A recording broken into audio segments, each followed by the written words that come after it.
il y a la Cour des comptes, il y a le parquet financier, il y a l'Assemblée nationale, et plus, et plus, et plus. Tous ces gens ont aussi la possibilité de contrôler, pour ne pas dire la loi leur donne les prérogatives de contrôler. Comment expliquer que l'IGF est devenu grand frère, ou plutôt grande sœur de la Cour des comptes, service au-dessus de l'Assemblée nationale qui fait des contrôles parlementaires. L'IGF est devenu plus puissant que le parquet financier. Le budget a pour rôle de ne laisser passer des paiements qu'est prévu. Oui, dans la chaîne de dépenses. Donc les responsables, ce sont ces gens qui violent la procédure d'exécution du budget. Combien Gilles Alinguete, inspecteur général des finances, chef de service, a appris chez les voleurs ses maisons, son argent, ses comptes en banque, qu'il a mis au compte du trésor? Je vais vous préciser une chose. Le parquet financier n'existe pas en RD Congo. Oui, et nous avons notre parquet qui poursuit les délits financiers. Oui, nous n'avons pas un parquet financier qui est un parquet spécifique en matière. J'aimerais que vous puissiez savoir l'objectif de l'inspection générale des finances aujourd'hui, c'est d'implémenter la bonne gouvernance dans la gestion publique. Et c'est pour ça que nous passons à une série de travaux, de contrôles, de sensibilisation, pour que nous puissions tous comprendre qu'un pays ne peut pas développer lorsque nous avons des antivaleurs dans la gestion publique. C'est le plus important. Et ça, c'est ça l'objectif. S'agissant de la question de savoir combien l'inspection générale...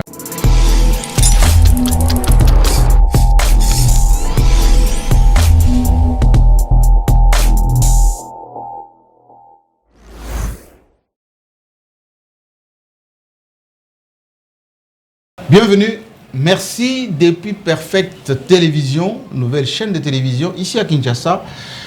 Une émission spéciale aujourd'hui qui va s'appesantir sur la problématique de la bonne gouvernance en République démocratique du Congo. Aujourd'hui, nous allons recevoir ici un homme qui fait beaucoup parler de lui, un homme qui fait peur, un homme qui dissuade, un homme aussi qui est au centre de beaucoup de polémiques ici en République démocratique du Congo. Sur Perfect Télévision, il va y avoir des émissions comme ceci et on inaugure celle-ci avec Jules Alinguete. Bienvenue. Merci.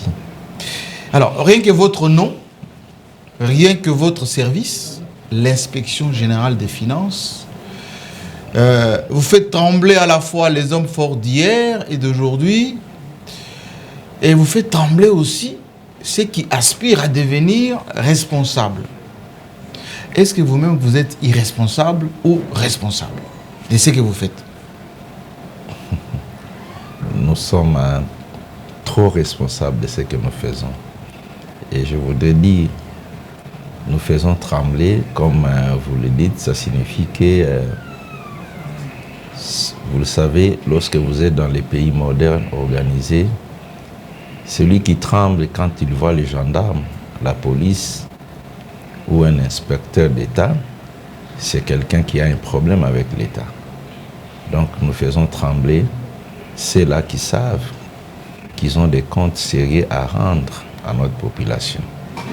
Mais Gilles Alinguete, ces services IGF, c'est pas vous qui l'avez créé. Ces services IGF, c'est Joseph Kabila qui l'a rattaché à lui-même. Qu'est-ce qui explique que, depuis que vous êtes là, on a l'impression que vous êtes tombé du ciel? On a l'impression que vous avez mis en place le fil à couper le beurre. C'est-à-dire cette nouveauté qui est au-dessus de tout, qui fait tout à la place de tout le monde. Je voudrais en profiter pour rappeler que l'inspection générale des finances est un service public. Un service public avec une autonomie administrative et financière, créé le 15 septembre 1987. Notez 1987. 1987. Par le maréchal Mobutu, si je ne m'abuse. Très bien. Moi, je suis professionnellement né grandi à l'inspection générale des finances. Donc je suis arrivé à l'inspection générale des finances en 88, donc une année après la création de l'inspection générale des finances. Donc je vis ces services évoluer tour à tour, rattaché au ministre des Finances, rattaché au président de la République, revenir au ministère des Finances. Et en 2009, décembre 2009, le président de la République de l'époque a trouvé qu'il était important, compte tenu, Joseph Kabila, oui, compte tenu des enjeux de l'inspection des finances, de rattacher ses services à son autorité. Donc c'est directe. pas Félix Tshisekedi qui a rattaché l'IGF à la présidence de la République, non, ou au président de la République. Ça, c'est des gens qui veulent présenter l'inspection générale des finances comme un service politique. Comme une arme de Félix Tshisekedi L'inspection générale des finances pour rendre des comptes, régler des comptes à ses opposants. L'inspection générale des finances est rattachée à l'autorité directe du chef de l'État depuis décembre 2009.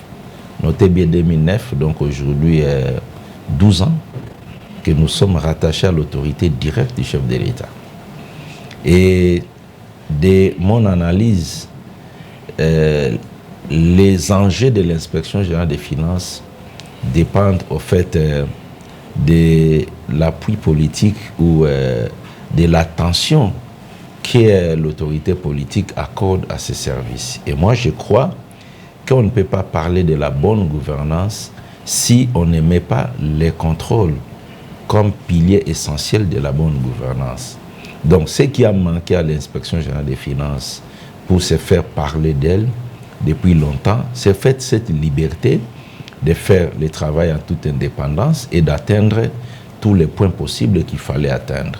Donc aujourd'hui, nous avons l'avantage de contrôler tout ce qui touche aux deniers publics. Tous, sans exception. C'est la manipulation des deniers publics qui constitue l'acte générateur du contrôle de l'inspection générale des finances. On va y revenir. J'aimerais bien, parce que les gens nous suivent, c'est la première émission que nous faisons ensemble. Oui. Et Dieu sait combien j'ai attendu ce moment. Question directe. Jules Alinguete, il détient son pouvoir de menace et d'influence de qui? Qui lui donne cette carte blanche d'affronter tout le monde? Ah, merci, c'est une très belle question. Ce sont les lois et règlements en matière de finances publiques qui me donnent cette compétence, cette carte blanche de toucher à toute personne qui participe à la gestion publique des finances publiques. Sur base de quel soubassement juridique? L'inspection générale des finances a été créée par une ordonnance du chef de l'État à l'époque, et au fil de son évolution, ses compétences ont été beaucoup plus éclaircies, toujours sur base des ordonnances. Donc les ordonnances font partie des lois de la République. En plus, la loi relative aux finances publiques, la loi 13011 du 11 juillet 2011, qui organise les finances publiques congolaises, parle de l'inspection générale des finances en ses articles 121 et 122. Il définit la mission de l'inspection générale des finances. C'est une loi qui est passée au Parlement et qui donne les compétences de l'inspection générale des finances. Donc c'est au travers de ces instruments juridiques que nous trouvons la force de faire le travail que nous sommes en train de faire. Et cette force que nous tirons des instruments juridiques se matérialise par, au fait, l'appui politique que nous avons pour faire le travail. Oui, parce que vous savez, nous ne pouvons pas nous voiler la face. Les gens qui gèrent les finances publiques, que moi je qualifie souvent du fait de leur comportement de prédateurs, ce ne sont pas les moindres, ce sont des gens très puissants, très forts. Dites-moi. J'arrive, ce sont des gens très puissants et très forts. Oui. Et pour faire ces contrôles, il faut également se situer à un niveau donné. Donc, pour que nous puissions faire ce travail comme on le fait aujourd'hui, l'inspection générale des finances bénéficie d'un appui incontestable du président de la République. J'ai bien compris. Mais alors, dans ce pays, il y a la Cour des comptes, il y a le parquet financier, il y a l'Assemblée nationale, et plus, et plus, et plus. Tous ces gens ont aussi la possibilité de contrôler, pour ne pas dire la loi leur donne les prérogatives de contrôler. Comment expliquer que l'IGF est devenu grand frère, ou plutôt grande sœur de la Cour des comptes, service au-dessus de l'Assemblée nationale qui fait des contrôles parlementaires. L'IGF est devenu plus puissant que le parquet financier. Oui, vous avez anesthésié tout le monde parce que vous dépendez du président de la République et vous avez carte blanche. Je vais vous préciser une chose. Le parquet financier n'existe pas en RD Congo. Oui, et nous avons notre parquet qui poursuit les délits financiers. Oui, nous n'avons pas un parquet financier qui est un parquet spécifique. En matière de contrôle des finances publiques, les lois de la République démocratique du Congo établissent 3 organes, institutions chargées de contrôler les finances publiques. Les premiers contrôles des finances publiques et les contrôles supérieurs et suprêmes est exercé par le Parlement. C'est ce qu'on appelle les contrôles politiques.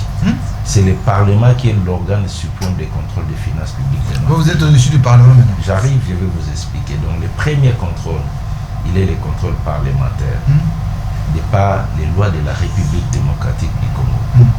Le deuxième niveau de contrôle des finances publiques, c'est le contrôle juridictionnel qui est confié à la Cour des comptes. Parce que la Cour des comptes, c'est une juridiction et qui rend une juridiction financière, qui rend aussi des arrêts et qui condamne à des peines financières des personnes qui gèrent les fonds publics. Donc la Cour des comptes, c'est aussi le commissaire au compte général de l'État. C'est la Cour des comptes qui certifie les comptes généraux de l'État. Et la Cour des comptes fait un contrôle a posteriori. C'est-à-dire qu'il faut que les comptes soient rendus pour que la Cour des comptes vérifie l'exactitude des comptes et détermine la responsabilité des personnes qui ont géré les comptes de l'État. Et la Cour des comptes peut les condamner à des peines financières. Ça, c'est une juridiction. Et le troisième niveau de contrôle des finances publiques qui est établi dans notre pays, c'est le contrôle administratif. Et le contrôle administratif est défini comme étant le contrôle de l'administration sur ses propres services. Et ces contrôles administratifs, la suprématie a été confiée à l'inspection générale des finances par les lois de la République. Vous êtes en 3e position. Voilà.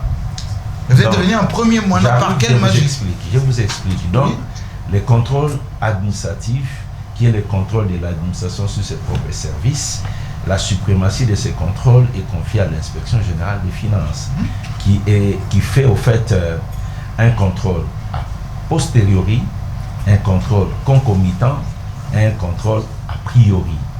Et l'inspection générale des finances, à part ces contrôles a posteriori et a priori des finances publiques, l'inspection générale des finances va jusque dans les contrôles des provinces et des entités territoriales décentralisées, les contrôles des entreprises relevant du portefeuille de l'État et aussi les contrôles des personnes qui payent les impôts et taxes à l'État pour vérifier la régularité ou l'exactitude de ces paiements.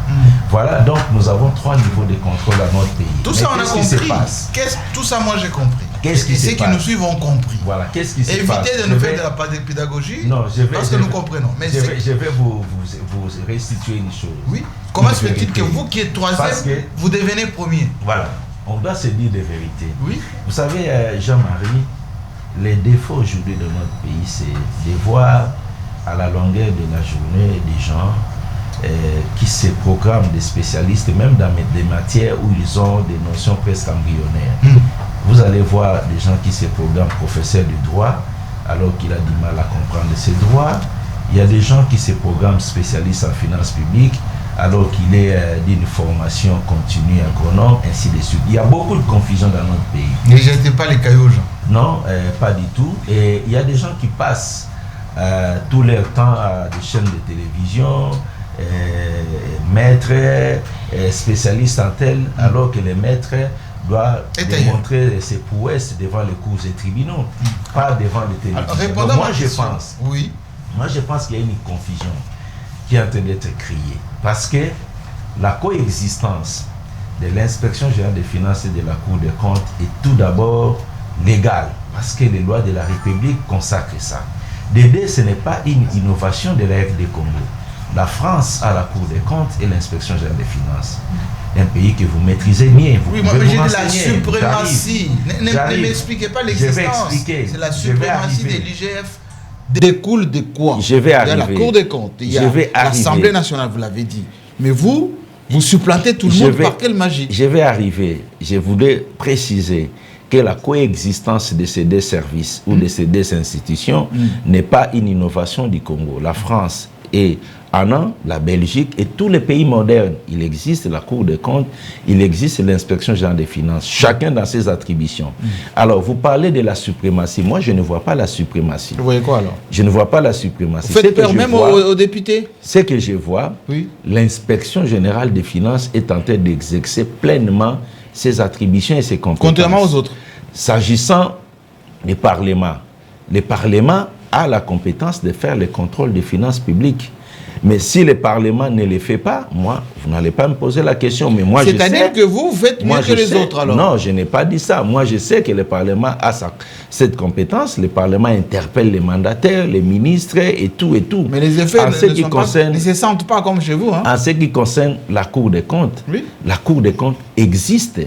Mais la Cour des comptes, aujourd'hui, tout le monde le sait, a un petit problème qui est en train d'être réglé. C'est au fait, la Cour des comptes a des magistrats compétents, mais on les bloque parce que ces magistrats n'ont pas encore prêté serment pour donner les meilleurs d'eux-mêmes.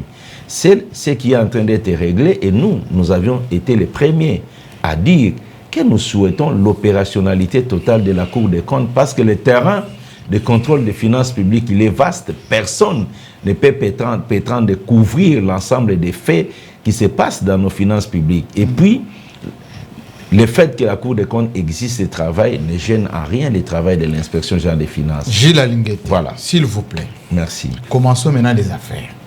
Nous sommes là pour ça.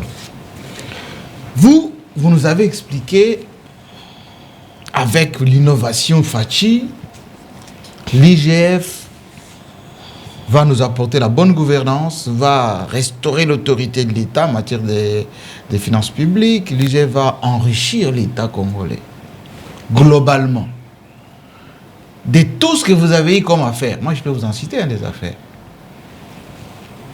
Combien vous avez reversé au compte du Trésor? C'est-à-dire, vous avez pris chez les voleurs, à part que vous l'avez indexé, on l'a mis sur la place publique, on l'a vilipendé, Makala, 10 ans, 5 ans, tout ce qu'on veut. Moi, ma question, avec ceux qui nous suivent en ce moment, combien Gilles Alinguete, inspecteur général des finances, chef des services, a pris chez les voleurs ses maisons, son argent, ses comptes en banque, il a mis au compte du Trésor? Une très bonne question. Merci pour cela. J'aimerais que vous puissiez savoir l'objectif de l'inspection générale des finances aujourd'hui, c'est d'implémenter la bonne gouvernance dans la gestion publique. Et c'est pour ça que nous passons à une série de travaux, de contrôles, de sensibilisation, pour que nous puissions tous comprendre qu'un pays ne peut pas développer lorsque nous avons des antivaleurs dans la gestion publique. C'est le plus important. Et ça, c'est ça l'objectif. S'agissant de la question de savoir combien l'inspection générale des finances a ramené dans la caisse de l'État, j'aimerais que vous sachiez ceci. Quand vous faites un contrôle a posteriori, c'est-à-dire un contrôle des faits passés, qui établit que quelqu'un a détourné, vous l'établissez, la procédure chez nous, il faut passer par les parquets. Donc il faut remettre les rapports au parquet, le parquet va étudier les rapports, confirmer qu'il y a des faits de détournement et entraîner la personne devant les cours et tribunaux. C'est devant les cours et tribunaux, en définitive, que la personne peut être condamnée. C'est dans les condamnations qu'on établit la récupération ou la confiscation des biens. Donc cela n'est pas de la compétence de l'inspection générale des finances. Mais néanmoins... Oui. C'est pas vous. C'est pas nous. Vous dénoncez seulement. Non, nous ne vous envoyez quelqu'un au parquet à Makala. Et votre travail s'arrête là. Nous ne dénonçons pas. Nous contrôlons, nous établissons les faits.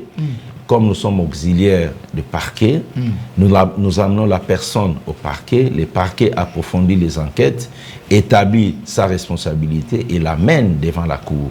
Et la cour juge et les condamne. Et c'est dans les condamnations qu'on peut condamner quelqu'un à une peine d'emprisonnement, confiscation des biens, interdiction d'exercice. Donc là, cette question-là... Procès J'arrive. Oui, je vais vous en citer moi des procès. J'arrive. Oui. Cette question-là de la récupération des biens volés relève de la compétence des cours et tribunaux. Pas l'IGF. Non, pas de l'IGF. Mais néanmoins, l'inspection générale des finances a estimé, étant donné que nous avons toujours un long processus pour arriver à des condamnations des prédateurs et à la récupération des biens, nous avions souhaité mettre en place ce que vous appelez aujourd'hui la patrouille financière. On va parler parler de la patrouille. Okay. Moi, je parle d'abord de ce que l'État congolais gagne dans votre opération, là, tape à l'œil.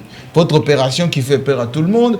Voilà, on a récupéré un voleur Kingandi qui a volé, je vais vous en citer, moi, là, je vais que vous 15 millions, procès 100 jours, oui, donc, combien? Donc, vous devez comprendre à la question de combien et comment récupérer. Non, je n'ai pas dit qu'il n'y en a pas. Il faut comprendre que les personnes qui sont condamnées à titre définitif par la justice congolaise et dans le jugement, c'est le jugement qui établit la nature des condamnations. Peine de prison, confiscation des biens ou interdiction d'exercice des fonctions publiques. Donc, c'est une question qui relève de la justice congolaise, pas de l'inspection générale des finances. L'autre question, voilà, merci. Jules Alinguette. Oui. Tous vos programmes, ou plutôt vos enquêtes, c'est toujours de l'observation. Pas de contradiction avec les gens que vous contrôlez. Il n'y a pas d'affrontement, il n'y a pas de confrontation, il n'y a pas de contre-enquête. Vous, c'est toujours, on est venu, on a constaté, on arrête quelqu'un.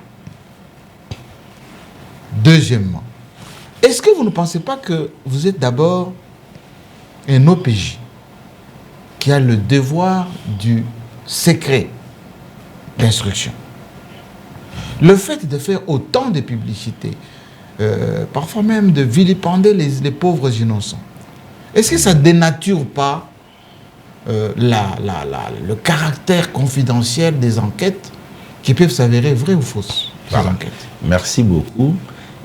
Il y a des questions. Oui. Il y a premièrement vos observations et puis le caractère confidentiel de l'OPJ et le caractère confidentiel. Voilà. Oui. En ce qui concerne tout d'abord la procédure du travail de l'inspection générale des finances, je veux vous dire qu'il y a une véritable distraction dans les chefs des personnes impliquées dans les différentes malversations. Une distraction de l'opinion. C'est-à-dire? Parce que nous sommes un service qui travaille avec les normes. Nous sommes une inspection générale des finances, qui n'est pas une invention du Congo.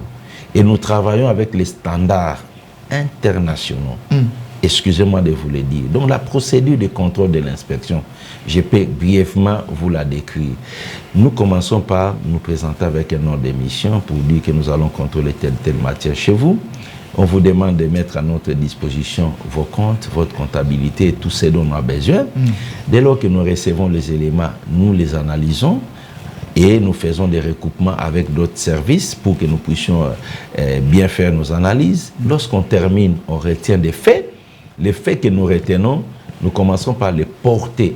Porter à la connaissance des personnes concernées par le contrôle. Je vous dis, on a constaté ça et ça et ça et ça. Est-ce que vous avez des éléments de réponse? Vous avez 7 jours, 10 jours pour nous répondre par écrit. Nous vous écrivons les faits et nous attendons vos réponses par écrit. Les réponses nous arrivent, toutes ces missions-là que vous apprenez. Il y a des réponses? Toutes ces missions, sans exception.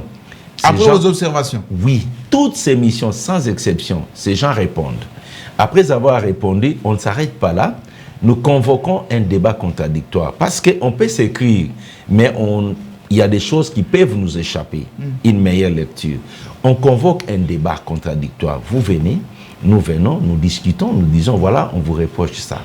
Vous avez répondu ça. On fait les débats face à face, on discute. À la fin du débat, on établit un procès verbal de débat contradictoire sur nos observations et sur vos réponses. Qu'est-ce que nous nous sommes dit autour du débat? Et quand nous terminons les débats, nous tirons de ces débats les conclusions définitives. C'est-à-dire qu'il y a des choses qu'on peut vous reprocher au départ. À la suite de votre réponse, nous abandonnons et nous retenons les faits. Ce que nous retenons, nous appelons ça conclusion définitive. Nous vous signifions qu'à la suite du débat, voici ce que nous avions retenu à votre charge comme fait définitif. Ils ont ça. Et ce n'est pas la suite dans ces faits définitifs. S'il y a des éléments infractionnels et qui méritent d'être portés à la connaissance des parquets, nous le faisons. Donc, je vais dire, pour le premier volet de votre question, je considère, comme je l'ai toujours dit, c'est une distraction des prédateurs. Deuxièmement, ils veulent vraiment faire croire à l'opinion que non, voilà, je suis surpris de ces conclusions, on ne m'a pas donné l'occasion de me défendre. Toutes les personnes mais mises tous en les gouverneurs disent ça. sont passées. Tous les gouverneurs disent ça. Toutes les personnes mises en cause. Je peux citer Atou, je peux citer Mouyej, je peux citer... D'ailleurs, vous ne partez que dans des provinces où il y a de l'argent. Je ne voudrais pas parler des personnes, mais j'ai dit toutes les personnes que vous avez citées, ils sont passés par cette procédure. Et les conclusions définitives, ils sont venus les prendre chez moi, moi et toutes les personnes que vous avez citées. Je les appelle avec leurs collaborateurs, 2 ou 3. J'ai dit, bon voilà, vous avez eu les observations, oui. Vous avez répondu, oui. Il y a eu débat, oui. Voilà la conclusion de toute cette procédure. On vous reproche de ça et ça et ça. La plupart, j'arrive Jean-Marie, je vais vous révéler des choses. Oui, révéler. La plupart, ils acceptent. Il y en a même qui vous regardent avec les yeux doux. Doux? Oui, croyants. Parce que moi, mon problème, c'est peut-être ma fermeté. Il y en a même qui vous regardent avec... Bon, je ne sais pas. Ferme. Oui, oui. Très ferme. Personne ne vous a jamais fermé les yeux. Je suis très ferme, je vous dis. Alors, la plupart vous regardent avec les yeux doux. Oui. Ils disent, bon, ok, nous prenons acte de ces conclusions, qu'est-ce qu'on peut faire? J'ai dit, non, bon, la suite, vous saurez la suite. Oh non, aidez-nous à améliorer, ainsi de suite. Ok, nous, on reste analysé, on dit, bon, voilà, il y a des faits graves, la justice doit être informée, il y a des faits qui méritent de faire l'objet d'une recommandation pour qu'il améliore. Toutes ces personnes, sans exception. Donc, tous ceux qui sont en train de dire, c'est de la distraction. C'est au fait la stratégie des prédateurs, la stratégie des voleurs. Moi, je l'ai dit toujours. Ils se victimisent. Vous avez déjà, même dans votre propre maison, attrapé un voleur à 2 h du matin, il a cassé la porte, il est à l'intérieur, il vole. Jean-Marie, si vous l'attrapez, il commence à pleurer. Ah, il vous dira que non, moi je ne suis pas venu voler, on m'a poursuivi, je suis venu ici pour m'abriter. C'est comme ça qu'ils sont. Les deux. Je vais répondre à votre deuxième question. Oui. Notre qualité d'OPJ et le caractère discursionnel de notre travail. Oui. Je veux que vous trop sachiez, de publicité, trop de folklore. Vigile Alinguette, lui-même, il est devenu la star. Je ne suis pas une star. Tout le monde le connaît, tout le monde a peur de lui. Je ne suis pas une star. En ébullition, je ne suis pas une star et nous ne faisons pas de folklore. Ça, c'est les mots des prédateurs. Les gens qui sont mis en mal par tout ce que l'inspection générale des finances fait. Qu'est-ce qui se passe? La stratégie aujourd'hui du travail de l'inspection générale des finances découle de l'observation que nous avions faite depuis que nous existons toujours. On a toujours fait du bon travail. En discrétion? Oui, on a toujours fait du bon travail. Ou devant la caméra? J'arrive. On a toujours fait du bon travail, mais ce travail n'a jamais produit de résultats parce que la prédation a également son mode de fonctionnement. Nous avions compris aujourd'hui la meilleure stratégie de repousser la prédation. C'est de rendre public. La meilleure façon de repousser la prédation, c'est de voir de quelle manière nous pouvons vraiment les mettre mal à l'aise, tout en préservant tout ce que vous avez dit. Voilà la dignité humaine, l'honneur des gens. Voilà comment tout ça, c'est pas important pour vous. Voilà comment ça nous fait parfois mal. Ça nous faisait mal de voir des gens qui volent l'argent public et qui descendent parfois à la population, faire des discours, on les porte, on les appelle excellents, c'est ceci, cela, alors que nous, on a des données que c'est un grand voleur d'État. Il fallait alors briser ces mythes-là. Qu'est-ce que nous avions fait? En qualifiant tous les sénateurs de voleurs. Ce que nous faisons. Ça, c'est casser les mythes. Je n'ai pas dit ça. Ce que nous avions fait, nous avions profité des instruments internationaux en matière de lutte contre la corruption, ainsi que les malversations financières. Une convention à laquelle la RDC a adhéré, qui nous demande, nous, les services qui sommes dans la lutte contre la corruption et les malversations, de faire participer la population, les ONG, la société civile dans cette lutte. Et c'est important. S'il y a une convention internationale qui nous recommande, nous avions dit qu'il était important d'exploiter ces dispositions légales. Et qu'est-ce que nous faisons aujourd'hui? Lorsque nous avons contrôlé et qu'il y a des faits graves, qui préjudicient la population, nous prenons soin de dire que nous avions fait tel contrôle important et qu'il y a des faits graves. Nous préservons l'identité des personnes incriminées. Mais qu'est-ce qui se passe? Eux-mêmes, comme ils savent qu'ils sont concernés, c'est eux qui commencent par crier là-bas. Ah non, voilà, ah non, voilà. Et à la suite des débats, tout le monde finit par comprendre que non, voilà, ici on parle de X, d'Y. Nous, on ne peut pas nous interdire de communiquer à la population propriétaire des deniers publics que ton argent a été mal géré. Il faut qu'on communique. Quant à la responsabilité définitive des personnes impliquées, c'est la justice. Nous, on ne les condamne pas. Nous, on fait que dire, ici, il y a eu mauvaise gestion. Il y a eu détournement des deniers publics et la justice va établir les responsabilités. C'est quelques questions, Gilles. Donc voilà, je vais vous dire, en définitive, c'est une stratégie pour nous aujourd'hui qui a fait que la population s'est intéressée à la gestion de la chose publique et les prédateurs ont commencé à prendre les reculs. Et c'est une bonne chose pour la République. Dites-moi d'abord, qui vous autorise, vous, les entreprises commerciales qui ont changé de statut, qui sont aujourd'hui dans l'OADA, vous vous autorisez à gérer leur comptabilité au quotidien. Vous appelez ça patrouille financière. C'est-à-dire que les mandataires nommés par le président de la République, qui sont d'ailleurs dans ces sociétés avec d'autres actionnaires que l'État, aujourd'hui ces mandataires n'ont aucun pouvoir de gérer les entreprises, d'arbitrer, d'appliquer des stratégies, parce que vous contrôlez même l'achat des papiers toilettes, par exemple, comment on, merci, on vous avez peut dit nettoyer. Vous contrôlez. Attendez. Non, voilà. J'ai dit vous contrôlez, voilà. mais vous autorisez les dépenses. Est-ce que vous savez que le bâtiment du gouvernement, les prestataires aujourd'hui ne sont plus payés depuis plus d'1 an. C'est-à-dire que ceux qui nettoient ces bâtiments ne sont pas payés. La presse n'est pas payée. Ils ne sont pas payés parce que l'inspection générale des finances... Mais parce que vous dites, par exemple, pour la presse, voilà.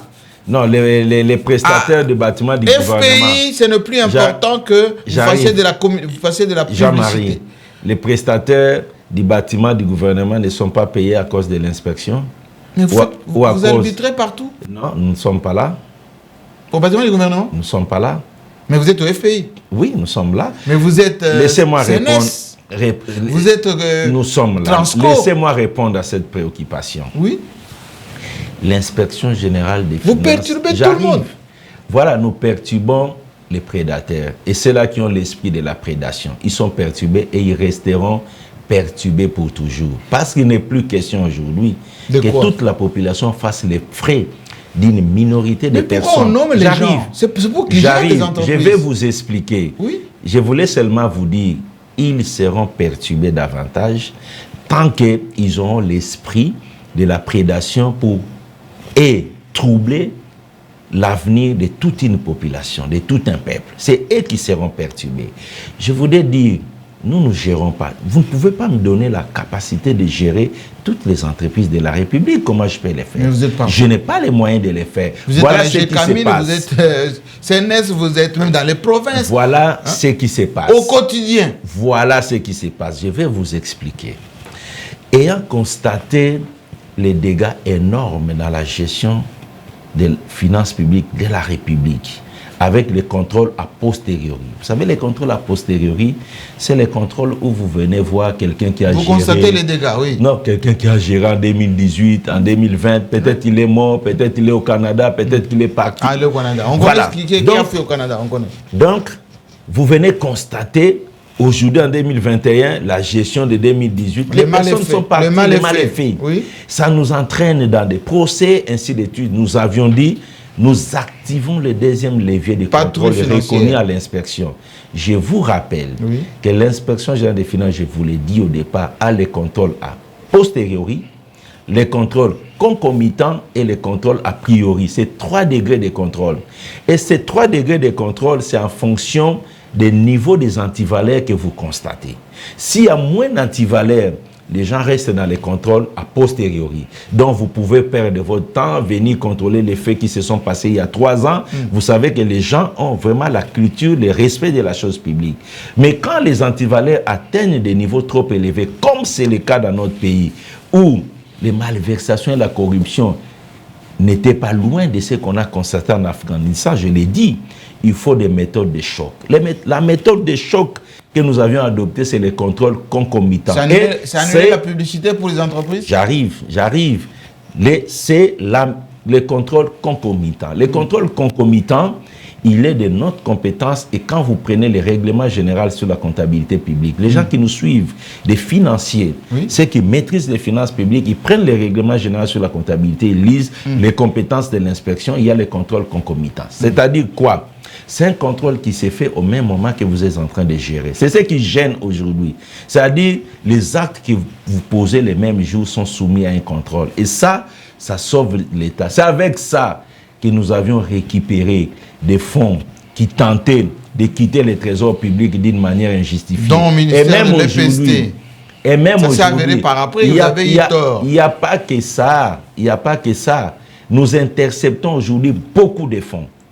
Beaucoup de fonds qui rentrent au compte général du Trésor. Ce n'est pas seulement à l'EPST, je ne vais pas en parler, dans d'autres ministères. Retenez, soit à la télévision, je l'ai dit, dans d'autres ministères, nous avions intercepté. Pas plus tard que hier, nous avions intercepté. À part l'EPST, on ne connaît pas un ministère, vous avez sauvé. On n'a pas parlé. Et d'ailleurs, on dit que cet argent, l'EPST n'est jamais sorti. J'arrive, je ne vais pas faire le débat de ce que nous avions fait. OK? Parler de sortir des fonds, je préfère que ceux qui maîtrisent la comptabilité, les finances publiques me comprennent. C'est-à-dire, quand moi, trésor public, je passe l'écriture, je prends l'argent, je disponibilise au guichet de la Banque centrale. Pour moi, dans mes comptes, l'argent est parti. On attendait que les bénéficiaires puissent se présenter au guichet de la Banque centrale et venir. C'est-à-dire, moi, dans mes écritures, je n'ai plus cet argent. Dans mes comptes, je ne l'ai plus. C'est-à-dire, quand je récupère maintenant du guichet, je ramène dans les comptes, j'ai récupéré. Ce n'est pas un débat aujourd'hui. Je vais vous dire, ce n'est pas seulement ça, mais il y a d'autres fonds que nous avions interceptés. Il y a d'autres fonds. Je peux vous apprendre, nous venons d'intercepter les fonds à la FECOFA.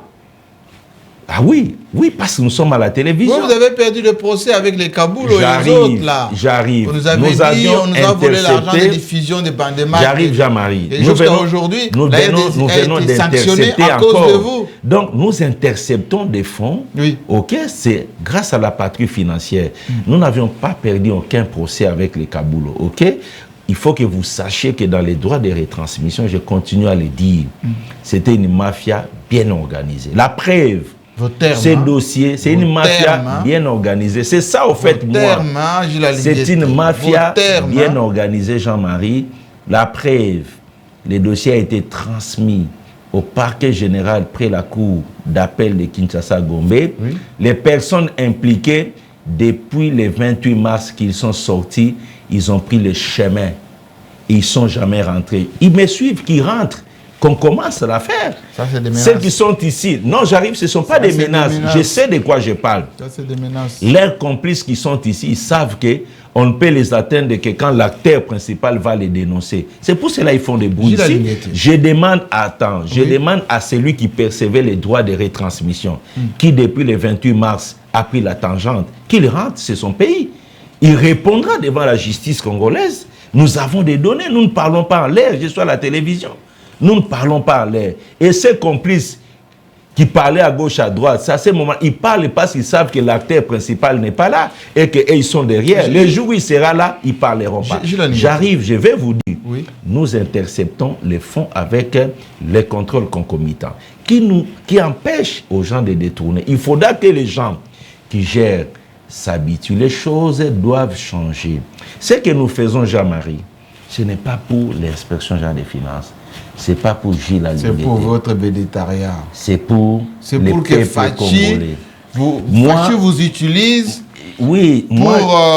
moi, je n'ai pas besoin affaiblir les gens. Moi, je n'ai pas besoin d'être... Qui peuvent être des concurrents potentiels en 2023. Et vous les désactivez avant avec vos affaires. Moi, je n'ai pas besoin d'être une star ou vedette. Vous l'êtes déjà. Moi, j'ai fini ma carrière professionnelle J'ai fait 32 ans de carrière d'inspecteur. Je suis au sommet de cette carrière et je suis prêt à prendre ma retraite demain. Et pour faire je de la suis en politique train, après? Jamais. Je vous apprends que je n'en ai pas besoin parce que pendant mon évolution, j'ai travaillé avec des inspecteurs qui sont devenus des politiciens. Il y en a. C'est votre chemin, ça. J'arrive. Monsieur propre demain, Jules Alinguet est l'homme qui a détrôné tout le monde. Je n'en ai pas besoin. Parce que déjà élu tranquillement. Non, je n'en ai pas besoin parce que, en tant qu'inspecteur général, chef de service de l'IGF, je rends des ministres. J'ai le salaire qui est donné aux ministres, j'ai un cabinet comme eux, j'ai tous les avantages qu'on leur donne. Ça, c'est pour votre information. Donc, en évoluant, j'ai eu à évoluer avec les inspecteurs qui ont rejoint la politique. Les Kamita, tous sont mes collègues de recrutement. Les Mouzitos sont mes collègues. Tous ces gens, ils ont choisi la politique, mais nous avions choisi notre carrière. Et j'estime que c'est prestigieux d'être inspecteur des finances. Vous venez de la France, attendez. Oui. Vous venez de la France. Oui. Vous savez ce que représente un inspecteur des finances. Ce n'est pas un petit métier, c'est un haut cadre de l'administration. C'est une fierté. Donc moi, je préfère y rester et je suis à la fin. Je n'ai pas besoin d'aller dans une classe politique, excusez-moi de le dire, dans une classe politique. Qui est quoi? Qui est quoi? Ah, vous savez, le monde ne vient pas de moi. Qui est quoi? Trouver qu'est-ce que je peux dire? Mais vous savez que... Non, attendez. José Makila vous attend au tournoi. Attendez. Avec vos qualificatifs, là, souvent... Attendez, je ne vais pas... Bien enlevé comme ça. Je n'ai pas l'intention... Et là, quoi, la classe politique? Je n'ai pas l'intention de rejoindre une classe politique dont la caractéristique principale, c'est la médiocrité. Excusez-moi de le dire, le monde ne vient pas de moi. Je n'ai pas besoin d'y aller. Je n'ai pas besoin d'y aller. Moi, j'ai fini ma carrière comme haut fonctionnaire de l'État. J'essaie. Les jours, on verra candidature ou nomination à un poste politique. Je pèse les mots. On va vous sortir cette Jean-Marie, phrase, hein? vous savez que notre classe politique ici, au fait, le défaut de notre classe politique, qui est aujourd'hui à la base de tout ce que nous avions comme problème dans le pays, c'est quoi? En fait, c'est composé des personnes de paix, de moralité. Excusez-moi. Vous n'avez pas peur. Vous n'avez pas peur de procès en diffamation, d'atteinte à l'honneur. À la classe politique. Vous parlez comme ça de la classe politique, comme si c'était... Oui, mais c'est une classe politique.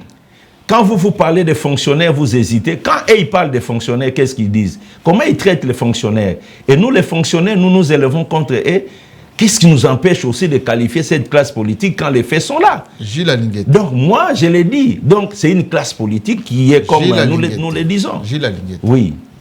Le seul membre de l'IDPS que vous avez poursuivi pour 24 heures dans les fonds Covid, c'est l'ancien ministre de la Santé, ou plutôt oui, l'ancien ministre de la Santé, était Nilongondo, qui a fait un petit séjour rapide à Makala. Personne n'en parle plus. Il est là, vous voyez, le monsieur là. Tout le reste, FCC. Qui vous envoie? Voilà, c'est une très belle question. Oui. Il y a quelqu'un qui nous envoie. Il s'appelle... Ne dites pas le peuple. Non. S'il vous plaît, ne dites pas le peuple. Il y a quelqu'un qui m'envoie. C'est qui? Il s'appelle la manipulation des deniers publics. Toute personne qui manipule les deniers publics, quelle que soit sa couleur, nous venons vers lui pour qu'il nous rende les comptes. Seulement, voilà. éteigne, hein? Mais là, leur appartenance politique, ce n'est pas notre problème.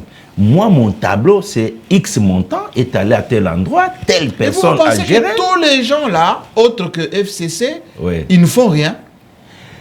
Jules Alinguet. C'est vous. Entre nous. Vous êtes parti au cabinet du président de la République. Dépassement des assignations là-bas.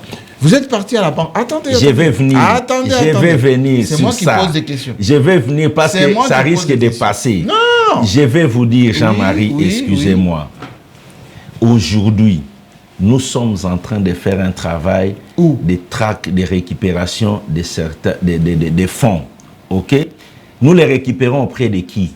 Je peux vous dire, nous les récupérons auprès de qui? Vous avez suivi, je ne vais pas citer, vous avez suivi tout ce qu'on a eu les 3 derniers mois ici, tout ce que nous avions eu à faire comme travail de récupération des fonds. Où ça? Je parle de la présidence de la République, dépassement des assignations. Aucun rapport, aucune personne n'a été indexée. On sait que le président a sa dotation, on ne touche pas, c'est souverain. Mais Alinguete, il dit rien. Il n'y a que des rapports au GDEP sort. Tout le monde sort des rapports de dépassement. Vous ne dites rien. Il y a aussi une chose. Attendez. Vous allez revenir sur ça. Oui? L'autre question. Restons là, Jean-Marie. Oui? Je vais vous dire que c'est encore un message qu'on est en train de donner à la population, qu'on les trouble. Je veux que vous sachiez que le dépassement budgétaire n'est pas... C'est pas un délit. C'est pas un détournement, le dépassement budgétaire. Je l'ai dit plusieurs fois. C'est une confusion qu'on est en train de dire. Alingué est allé suivre un dépassement budgétaire. Moi, je suis au-delà des dépassements budgétaires. Il faut comprendre un dépassement budgétaire, c'est quoi? Un dépassement budgétaire, c'est quelqu'un à qui l'autorité budgétaire... de l'État comme des cacahuètes. Non, ce n'est pas ça, ce n'est pas ça. Comme des cacahuètes. Ce n'est pas ça. Quelqu'un à qui l'autorité budgétaire a donné des crédits de fonctionnement de 1 million et que dans la réalisation de l'exécution du budget, il se retrouve à 2 millions. Il a fait un dépassement budgétaire. Mais si ce dépassement budgétaire, les 2 millions, ça a été affecté et l'affectation est là. La visibilité est là. Est-ce qu'il y a un fait de détournement? C'est une distraction quand on publie toujours dépassement budgétaire. Donc ça veut dire qu'on peut consommer ce qu'on n'a pas. Du moment où c'est l'argent de l'État, c'est une distraction. En plus de ça, c'est normal. En plus, les gens qui ont parlé de dépassement, ils n'ont jamais épinglé les responsables de dépassement. Si on veut savoir les responsables de dépassement, je l'ai toujours cité.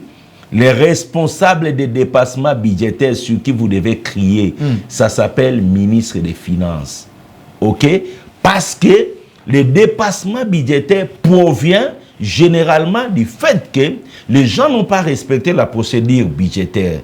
Et les gens ont obtenu des paiements en procédure d'urgence allant du ministère des Finances vers la Banque centrale. Ce qui fait que quand on rend les comptes, on réalise qu'il y a des paiements qui sont passés par les budgets, plus les paiements non pris en compte par les budgets, on a les dépassements. Si vous passez par les budgets, il n'y a aucune possibilité de dépassement parce que les budgets a pour rôle, excusez-moi, les budgets a pour rôle de ne laisser passer des paiements qu'est prévu. Oui, dans la chaîne de dépenses. Donc, les responsables, ce sont ces gens qui violent la procédure d'exécution du budget. Dites-moi, oui? Il y a toute une légende en ce moment, une publicité d'ailleurs, que vous là, les gens de la présidence de la République, vous nous faites à longueur de journée. L'État congolais s'enrichit, avec Alinguete, on commence à collecter beaucoup plus d'argent. Plus de 3 milliards de réserves. Pas Alinguete, c'est avec le gouvernement, c'est un travail qui est fait par... Non, c'est un travail qui est fait par plusieurs personnes, c'est pas les gendarmes. Oui. Vous êtes un inspecteur des finances, vous êtes un financier, vous connaissez les finances publiques. 3 milliards réserve d'échange. Mais l'État congolais est endetté jusque-là. Les gens sont impayés. Vos contrôles, vous, c'est seulement les gens qui détournent? Les gens qui doivent, l'État congolais qui doit aux prestataires, qui doit aux gens qui travaillent, ça ne vous dit rien. Je vais complètement répondre à vos préoccupations. Oui. Vous savez, comme je vous ai dit, les impayés vous suivent. Vous savez les gens qui sont impayés. J'arrive, je vais vous dire. Vous savez ce qu'on constate aujourd'hui. Nous devons régler un sérieux problème. De quoi? Un problème de chômage. C'est important. Parce que le nombre important de chômeurs, et surtout intellectuels, fait que ça a créé une nouvelle fonction. Les communicateurs, les débatteurs, des gens peut-être qui ne maîtrisent pas des choses qui passent à la télévision pour parler.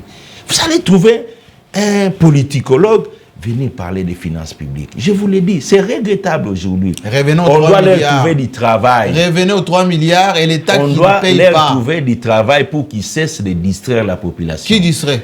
Les communicateurs, les débatteurs, des gens qui passent la longueur de la journée à faire des débats. Faux, les même 3 dans milliards. des matières, j'arrive.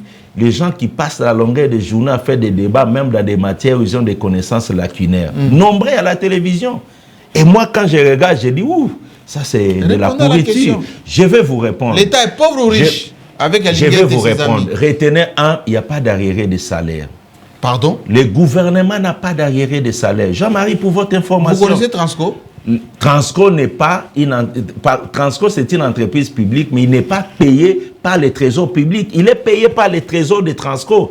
Une entreprise publique, c'est une entreprise qui a une autonomie, qui a ses finances et qui fait en dehors du trésor public, celles qui sont prises en charge par les budgets de l'État, personne n'a même pas un jour de retard de salaire. Retenez. Personne n'a un retard de salaire. Est-ce que vous connaissez... Jean-Marie Lessé, je restitue les faits. Non, vous allez continuer. Jean-Marie, si vous parlez comme ça, les fonctionnaires du ministère restituer des affaires foncières qui me suivent en ce moment, ils ne grèvent pas parce qu'ils ont un retard de salaire, parce qu'ils réclament des primes supplémentaires ou les primes qui leur sont payées sont insignifiantes. Mais je parle des retards de salaire payés par le gouvernement, personne. Parce qu'aujourd'hui, il faut reconnaître les faits. Aujourd'hui, le niveau de mobilisation des moyens de l'État mobilisés aujourd'hui... Vos 3 milliards et quelques... J'arrive, je ne parle pas de 3 milliards, je parle des recettes de l'État, parce que là c'est autre chose. Les moyens, je ne parle pas des réserves d'échange, je parle des moyens de l'État qui proviennent des impôts et taxes mobilisés par les régies. Nous sommes à un niveau de mobilisation le double de ce que nous avions connu l'année passée. J'arrive... Donc, l'État congolais, le gouvernement congolais, les gouvernements actuels réalisent des performances en ce qui concerne la mobilisation des recettes. Vous devez les reconnaître. Donc, c'est un gouvernement qui travaille, c'est un ministre des Finances qui travaille très bien. Les députés provinciaux sont payés. J'arrive.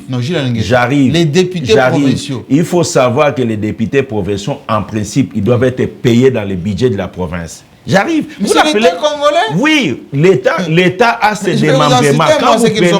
Quand vous prenez la Constitution, il y a les pouvoirs, les finances publiques du pouvoir central, il y a les finances publiques des provinces. Et les deux finances publiques sont distinctes de par notre Constitution. Et c'est l'État dans un sens large, mais je parle du gouvernement de la République. Le gouvernement n'a pas d'arriéré. Et le gouvernement aujourd'hui réalise des performances économiques en ce qui concerne la mobilisation des recettes. Des deux, en ce qui concerne les réserves d'échange, que vous l'acceptez ou pas aujourd'hui, les réserves d'échange sont à 3 milliards 300 millions de dollars. J'arrive. Des tests, c'est votre production. Peu importe. L'argent qui vient des banques mondiales, c'est votre production. J'arrive, Jean-Marie. Laissez-moi vous expliquer. Peu importe l'origine, aujourd'hui, nous sommes à 3 milliards. Peu importe, je ne vais pas faire le débat sur ça vient d'où. Dans tous les cas, le niveau des réserves d'échange a augmenté. Depuis le début de l'année, on était à 800 millions de dollars. Au milieu de l'année, on est passé à 1 milliard 800. Et maintenant, on est à 3 milliards 300. Ça signifie quoi? Ça signifie, peu importe. Si c'est l'argent des autres, si les autres vous donnent l'argent, c'est qu'ils vous font confiance. Ça signifie que si vous dites que c'est l'argent des autres, ça signifie que nos compatriotes, les chefs de l'État, les gouvernements, quand ils vont à l'extérieur négocier, ça porte des fruits. Alors, acceptez. Si nous avons cet argent aujourd'hui, c'est parce que... Mais payez vos impôts aussi. Enfin, non, j'arrive.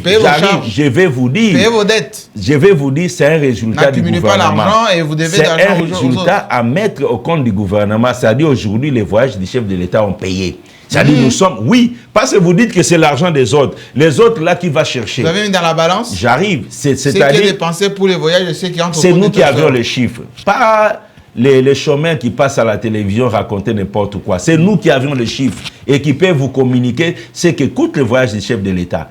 Les restes là, c'est des bobards. Donc aujourd'hui, nous sommes à 3 milliards 300. Que vous le voulez ou pas, c'est un niveau jamais atteint par la République. Des deux.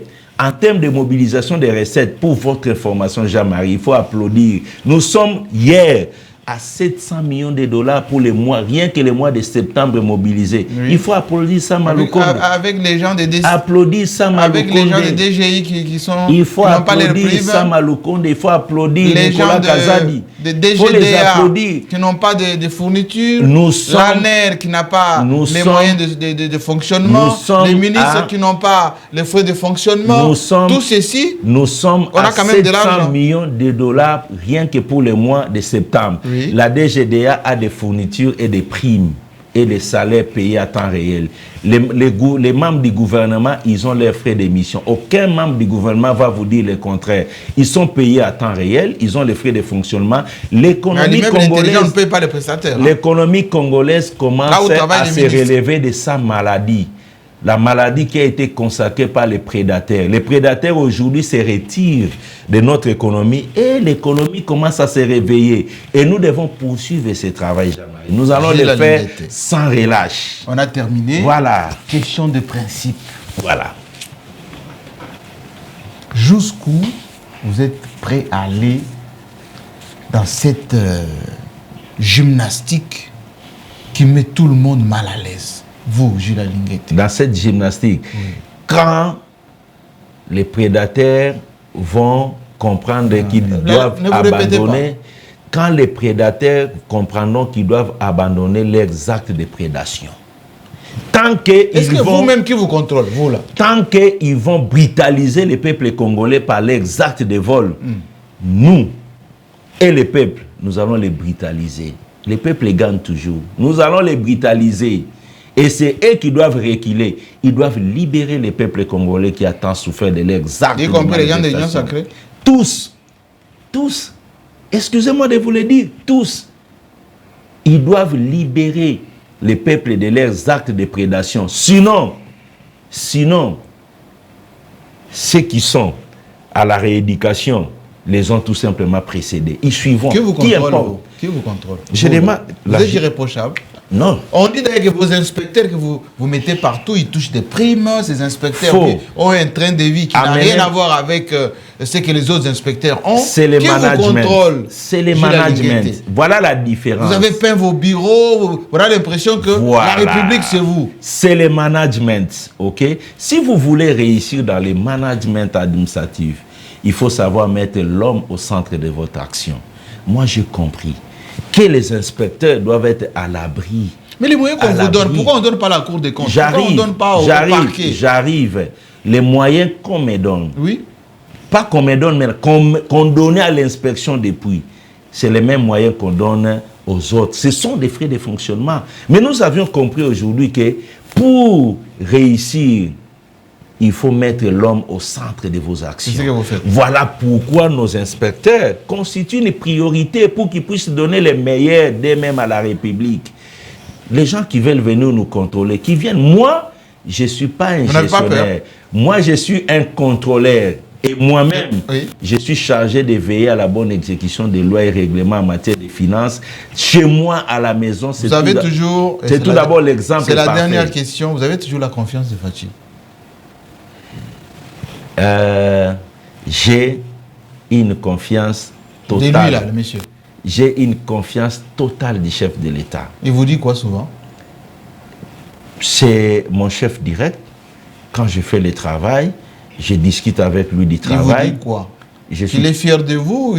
Je suis... il est angoissé lorsqu'il y a des polémiques autour de vous? Je suis très satisfait de l'appui qu'il apporte au travail de la lutte contre la corruption. C'est lui qui est l'acteur principal de cette lutte contre la corruption. S'il n'était pas là, vous n'allez pas entendre parler de l'inspection. Merci, Jules Alinguete. Donc, je suis fier de ce que j'ai fait avec lui.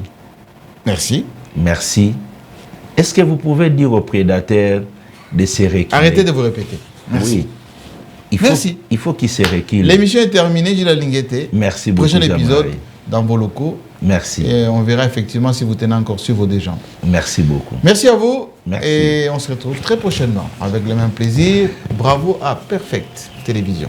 À très bientôt.